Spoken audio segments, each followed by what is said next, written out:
Hello, everyone, and welcome to The Bright Side. I'm Katie Inman, your host, and this is now our third episode of this positivity podcast that we started to shine a spotlight on all the good things going on in East Tennessee and beyond. Of course, I'm over here in the host seat, but we're also with Shelby Wright. She's my partner in positivity, yes, and I actually got some feedback from some people that they're like, we don't know enough about Shelby. So, Shelby, I actually want to start off by you telling people a little bit about who you are, why you're here, and what you're doing while I'm yapping. Yeah, so my official title is Story Desk Editor, but I'm basically like a digital producer. I work on web, I write stories during my regular day, and then for this, I'm punching all the buttons, making everything appear, making sure Katie looks good, making sure everything goes right. So if you don't like anything, don't tell me, because that's my job. Well, Shelby is she's a lot of the brains behind this, because she is the one that is responsible for making sure everything plays and making sure everything's lined up and all of those types of things. So if you're like, why is Katie talking so much, not letting Shelby? It's because she's got her hands full a little bit. But of course we bring Shelby in, like for this first little thing that we want to do. We like to catch up with each other and talk about positive stuff that's going on in our lives. So Shelby, why don't you kick us off with what is something good going on in your sphere right now, or what's making you smile? Yeah, so something that I'm very excited about is actually, I haven't done a whole lot this week, which has been kind of a chill week, which that's nice. But I planned a trip to Nebraska and Wyoming, and I'm going to go to Yellowstone in September. So I'm very excited for that. That was definitely a highlight of my week. And it's also just been a highlight looking at all my memories from last summer. I went to England and I went to Wales for a trip with school for the UT Chamber Singers, and we sang in all these cathedrals, and it was so fun. And I'm just like, I was in England and Wales this time last year doing this, having this drink on the river, and it was so nice. And I'm here. I love it here, but it's not the same. I know. I know exactly how you feel, actually. We were just talking about this before we started recording, but a year ago right now, I was in Italy. So me and Shelby are having similar experiences of going down memory lane, scrolling through the camera roll, and just reliving all of those things. Like, I think a year ago today, we were in Milan, touring the Duomo. Mm-hmm. Wow. And then a year ago tomorrow, we went to Lake Como. We had a whole grand time up in Italy. We were there for 10 days, and we saw so much. You have to go. I want to go so bad. I have so many places that I want to go, but Italy is definitely like probably my next big European trip. Highly recommend, definitely. Something going on in my life locally here in the States is that this past weekend, I actually got to go to a baby shower for one of my friends up in the Tri-Cities in Kingsport. So she is due in September, and it's always so exciting watching friends, enter a new era of their life. But also while we were up in Kingsport, I raced the Crazy Eights, which I had only heard of just a couple of years ago. But basically it's an 8K through Kingsport. You end on the field at Dobbins Bennett High School. The theme was Christmas in July, and I actually did pretty well, better than I thought I was going to be honest. I ran the whole time, finished, and the race started at 9:00 at night. So it was a different experience. But, it was good. So that was my positive moment here locally. I'm going to still keep scrolling back on my camera roll, though, thinking about Italy, too. But, all right, now that we've made it through our sort of check-in, see where we're at, we want to go ahead and dive into some stories here locally and beyond that have really made a positive impact on us here at Channel 10. And here, just in our sphere, too, that we've heard people talking about that's made us smile. This first one is one that's kind of a bittersweet story in a way, because it is so sweet to hear Wes Rucker's name mentioned still, even after he passed away in February of this year. But it is bitter in the fact that we are reminded that he's no longer here with us. Of course, our coworker, Wes Rucker, this podcast studio is named after him, and he was such a dedicated journalist here in East Tennessee. But he was actually mentioned at the SEC Media Days, and we want to show you what head coach Josh Heupel said, and also the SEC commissioner. I'd be remiss if I didn't mention that the UT family lost somebody that would be here covering this event and was extremely close to the UT football family and Wes Rucker. We lost him tragically this spring. in a motor vehicle accident, and just want to let his family know that he continues to be in our thoughts, and we miss him. And that as the years go on, we lose some people who are special to us, and we experience that with members of the media who would normally be with us today, but we lost during the past year. Wes Rucker, first, was a Knoxville sports journalist who provided extensive coverage of the University of Tennessee athletics for over 2 decades. Of course, that has to make you tear up a little bit, just remembering Wes and remembering who he was, but also the fact that so many people are still remembering his name, still speaking it. I actually follow Lauren, Wes's wife, on social media, and she posted about it last night, saying that she is so thankful for the support of Team Rucker that they continue to get. And following her, too, is just a reminder in how whenever you look for the bright spots and things, you're going to find it. Because if you just dwell in the sadness, which, of course, she and so many of us have those sad moments, but choosing to get up every day and look at the positives and to speak the name of people that we may miss, but who made a profound impact on our life, it's just such a great reminder for that. So I, of course, wanted to share that and thank them for mentioning Wes, too, from us here at Channel 10 and from Team Rucker, too. It means a lot to us. This next story is sort of a regional story. It comes to us from our NBC affiliate in Chattanooga, but this is something that now allows kids of all abilities to be able to play just like all the regular kids. And it's a playground that means a lot more than just recess for some. That makes me happy. Yeah. In normal playgrounds, they don't get to play a lot and stuff. In 2012, a group of Grundy County citizens, led by Audrey Lee McBee-Nully, created an organization called Miracle on the Mountain Play Outside Park to give their children with disabilities a place to play. 11 years later, Tennessee awarded a $1.9 million grant to build the inclusive playground. Now, this dream has come true. And the Lord revealed to me exactly what it was: build it, make it what it needs to be, and I'll provide. And so we started. Our county commission really embellished it. They got behind it. Our state government, our senator, our House reps, everybody got behind it. Every kid should have an opportunity to be able to play and have fun, no matter any disabilities, any differences, and I think a place like this is catering to that for sure.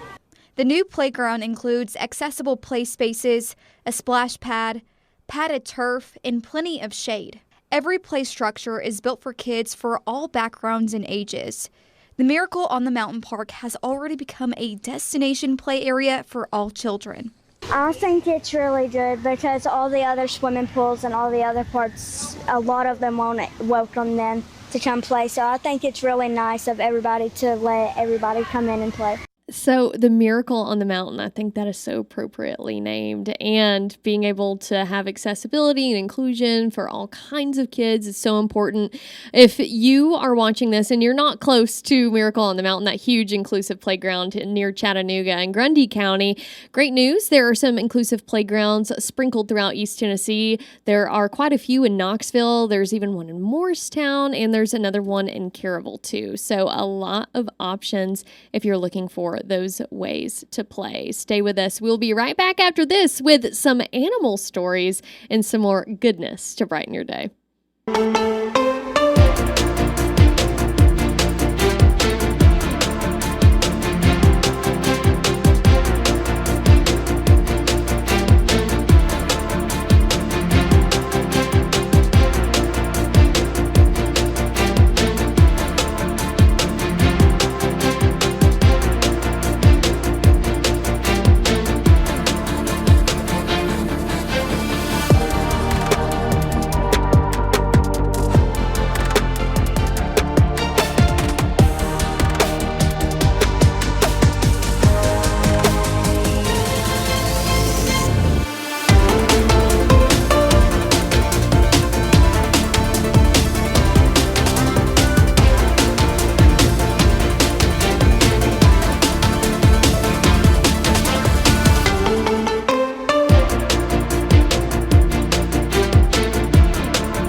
Welcome back, everyone. Thank you for sticking with us on the bright side. Well, we have more positive stories to let you in on right now. This one, I think, has been a talker from over the weekend and as it bleeds into this week. But the Knox County Sheriff's Office posted on Facebook that Deputy Dalton Swanger, who he is the deputy with KCSO who was actually attacked while working during On Patrol Live. A suspect hit him in the head with a rock or brick or something of the sort. And since then, he's actually had to fight up an uphill battle to recover. And just not that long ago now, he helped rescue an injured owl.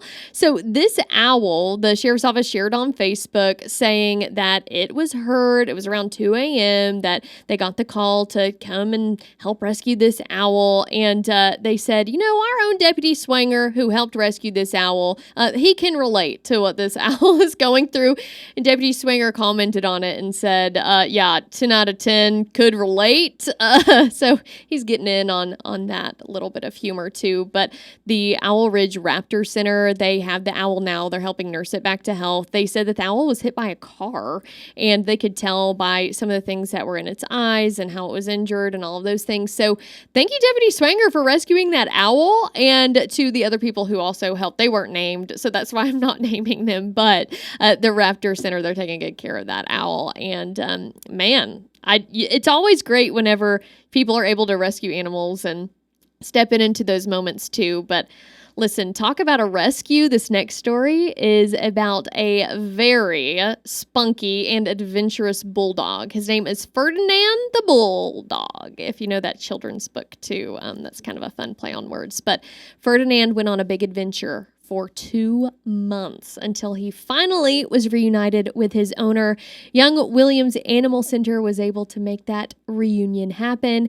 And Shay Smith explains how this fuzzy guy is now back in the arms of his owner. Like any good English bulldog, Ferdinand loves scratches, being pampered, and being adored. He loves people. He loves attention. He craves attention. He's all around a great-natured, very, very good-natured dog. Owner Taffy Bryant says Ferdinand's cuteness comes with a lot of upkeep. You have to wipe their face, their ears. They don't like to get their feet wet. He has to be groomed and bathed at least once a week. He has allergies with his skin, which requires him to have special dog food. Where you at, big dog? So it's all the more startling that a dog that snoozes at least 15 hours a day could have survived nearly 2 months out in the wild. Well, he was covered in mud. He was very dirty. He just had this wild look about him, like he didn't really know what to think. Ferdinand went missing from Sevier County in late spring and was found in July along Norris Freeway. That's at least 50 miles away from home. He was incredibly dirty, and staff at Young Williams Animal Center says stinky and ready for some food. He smelled so bad that I had to wash him before I could get him the rest of the way home. A rabies tag led the folks at Young Williams to find Taffy and reunite the pair. But something told me to answer this call, and it was this sweet, soft-spoken young lady that told me we have Ferdinand. And I was like, what? Excuse me? Could you repeat that? Because I couldn't believe what she was saying. And she said, we have your dog. And I immediately started crying. I was just so relieved to see him because I had no idea what happened to him. He was pretty happy to see me too. Ferdinand and Taffy's reunion was shared on social media, and immediately East Tennessee was buzzing about the bulldog that defied the odds. And yeah, I can't believe that he made it through all this. Just one thing I have to say after that. Ferdinand's breathing, that is so bulldog, but so happy that he was able to be reunited. I love stories like that, and a large part of it is thanks to him being chipped and then being able to find his owner, because, I mean, if he wasn't chipped, Ferdinand would have definitely found a new family, but how special is it that his mom was able to come and get him? And I just have to laugh that she said he was so stinky. Yeah, he went on a 2-month-long journey, so I guarantee that he was. Probably met a lot of new friends. Well, he probably didn't meet the subject of our next story, which is Jimothy the raccoon. Have you heard that name? If you've not, you might be living under a rock. Hate to say it, but Jimothy is a viral sensation, and he's actually a raccoon up near the Seattle area. And he has just been going viral. He has been a meme. He has been shared all over the place. There have been artist renderings, all sorts of stuff. But this raccoon that someone named Jimothy, they caught him on camera going across, and you hear this woman saying, oh, what am I looking at? But he has a sort of different spine where it makes him look kind of like scrunched all together, like he didn't get all the parts with him whenever he was created. But he's so cute, and of course, he's just a raccoon. He's just out there in the wild. But there have also been videos that are surfaced of him as a little baby raccoon, which are also so cute. But he has been the star of the Pacific Northwest, that is for sure. Shelby, I'm sure that you have seen. Oh, Jimothy. yeah. I love Jimothy. I'm obsessed with him. I have been following, one of my best friends lives in Seattle, and I've been texting her, I'm like, have you seen Jimothy? And unfortunately, she has not seen Jimothy. Oh. But I'm like, oh my God. Like, if I lived in Seattle, I'd probably go looking for him. Yeah. I just think he's so cute and he's so funny. And I just think he's such a bright little spot. He's such an odd little creature. I know. I love it. He probably has no idea how famous he is either. He's just living life as a little trash panda. But there you go. Go look him up if you've not heard of him, seriously, because you will fall down a rabbit hole or a raccoon hole, whatever. All right, this next thing that we want to talk about has been a hot topic. Also, we want to talk about it because we are the bright side, so this is a story that aligns perfectly with us. But Tennesseans may not ever have to change their clocks again when it comes to springing forward, falling back, because hey, at the federal level, different groups, the House of Representatives, now the Senate, have been talking about maybe eradicating daylight saving time. We know that some states already, have, but here in Tennessee, we still follow it. Here is Libby Cunningham with why farmers think that the lawmakers should really take their opinion into account before they make any final decisions. No matter what time it is, there's probably something Josh Watson has to do. He's a farmer in Sweetwater and says he wishes lawmakers would consider his profession before making any decision on daylight saving time. I wish they'd reconsider it, but I know they're not going to. We're less than 2% of the vote, so it's not going to happen. If I worked a 9 to 5, I would want the daylight savings time. I would have more time in the evenings. He's worried about others, too. It puts these kids getting up, going to school before daylight, and is that going to be safe? So the adults are asking for more daylight in the evening and putting their kids at risk in the morning. Doctors say sleep matters, so no matter what lawmakers decide our day should look like, we've got to keep the circadian rhythm in check. I think one of the major pros is around the time shifts in general. So if it's kind of a more universal, it allows us to switch back to our natural circadian rhythm and maintain that throughout the years. Dr. Nicholas Klein says keeping some kind of set schedule, even if it isn't daylight saving time, could be beneficial to everyone's health. I think you could make arguments for either side, but the permanent standard time would allow that early morning stimulus or trigger to allow us to wake up kind of more naturally and allow us to kind of get to sleep a little bit faster in the evening, so that the time is, the daylight is kind of dropping off at 8 p.m. The Sunshine Protection Act has actually already passed the House of Representatives, and now the Senate is going to talk about it. They don't have a set time of when they're going to do that, but they will have to approve it before it heads to the president's desk for this actually to become reality. But this is always something that has people talking because everyone has an opinion about it. So, Shelby, we actually issued a survey on Channel 10. We've been asking people to give us their opinion, their feedback about what they want to see happen. You have those results. What have people said so far? Yeah, so here, let me scooch over this way so I can see the Good. results.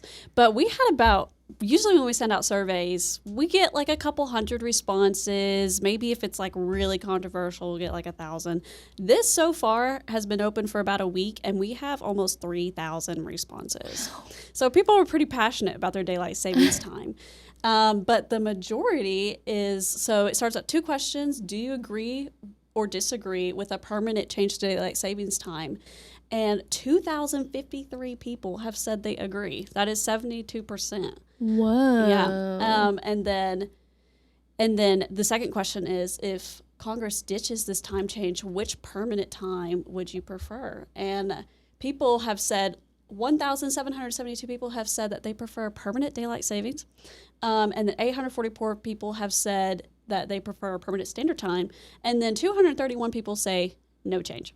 So, okay. Yeah. Kind of mixed reviews, but it kind of seems overwhelming that people want like a permanent change to the daylight savings time. Maybe like 100 people said that they were about neutral. 600, 700 people said that they disagreed.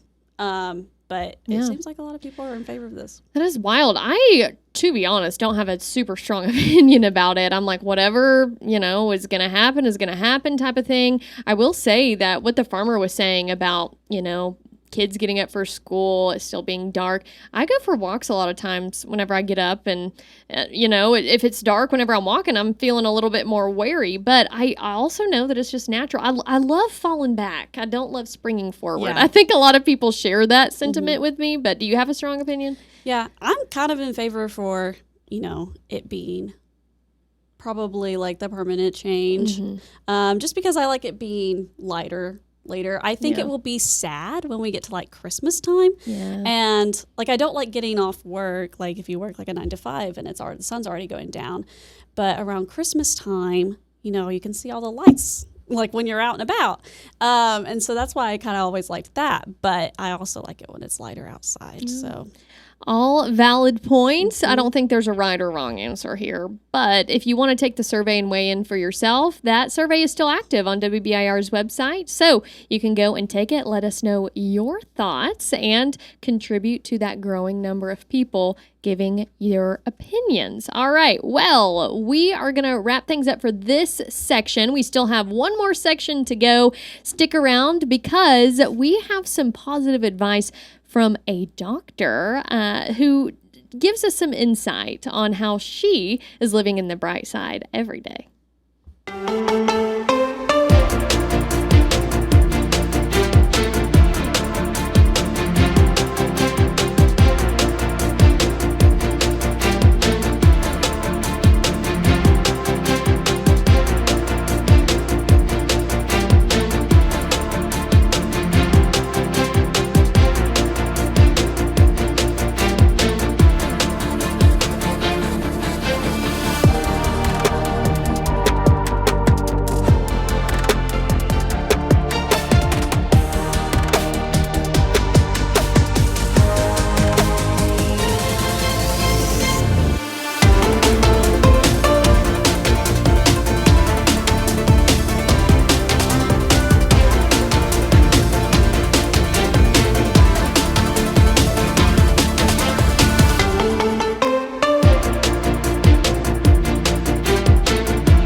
Hey, welcome back, everyone. Well, if you didn't know, every day on Channel 10, I'm out and about somewhere different in East Tennessee at 4 o'clock, and I get to go to so many cool places, highlight so many great events and positive things in our community anyway, and every Friday, I put together a little snippet of everywhere I went that week so that you can have it in a digestible place if you missed one of the days that week. I call it Out and About in East Tennessee. Here's a snippet from the latest one.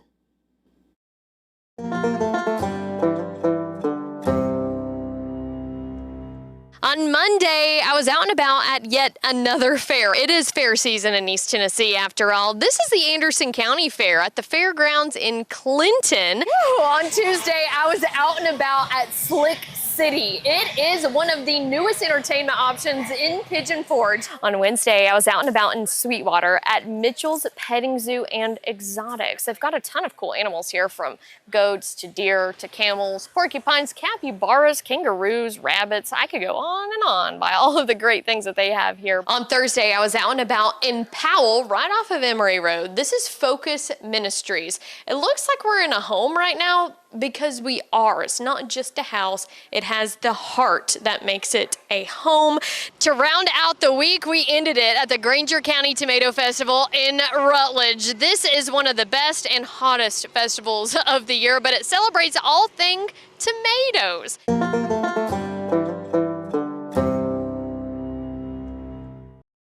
And if you want to watch the full episode of Out and About in East Tennessee, it is streaming on WBIR Plus, our streaming platform, or you can watch it on our YouTube channel as well. I say I go on field trips every day, so why not have an extra dose of positivity by watching that too? Well, this last segment that we are going to take you through, usually I will pick up my phone and I'll call one of my friends or family in my contact list, but this week, we actually have a little bit of a different spin on that positivity calling sort of segment. I was actually at a shoot this previous week for a separate story, and I was interviewing a doctor, Dr. Andrea Horby. She is with Dolly Parton Children's Hospital. She's a hospitalist there and pediatrician, and she actually told me, hey, I watched your podcast. I loved it. First of all, I was like, thank you so much. But she said, I have an idea for you.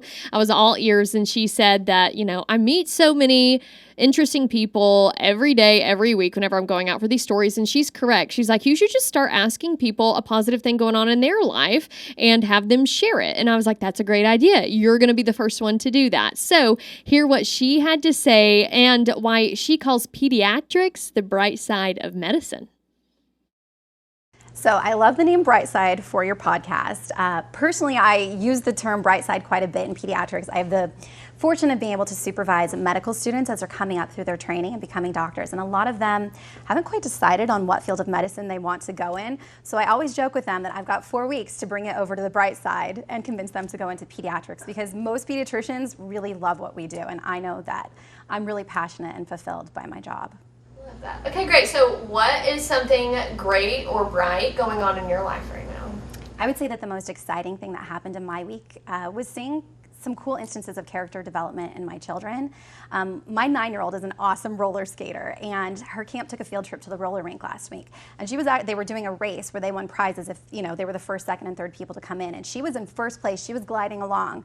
But then another little girl fell, and she actually stopped to help her. So because of that, she lost that race, but I'll tell you, she won the race of my heart. I was so proud that my little 9-year-old would forfeit a race in order to help a little girl who had fallen. And then again, I saw another instance of it on Saturday. We went to a little girl's birthday party, and they were doing the piñata, and there was this cute little 4-year-old girl that just wasn't as fast as the bigger kids in picking up candy, and she only got one piece and started to cry. So both my 6-year-old and my 9-year-old gave her like half of their candy, and I just, as a mom, it filled my heart to see that they're already being so aware and conscientious of other people. Well, that was a great example. Oh my gosh. But what can you tell people to encourage them to look on the bright side of life every day, to look for those tiny moments?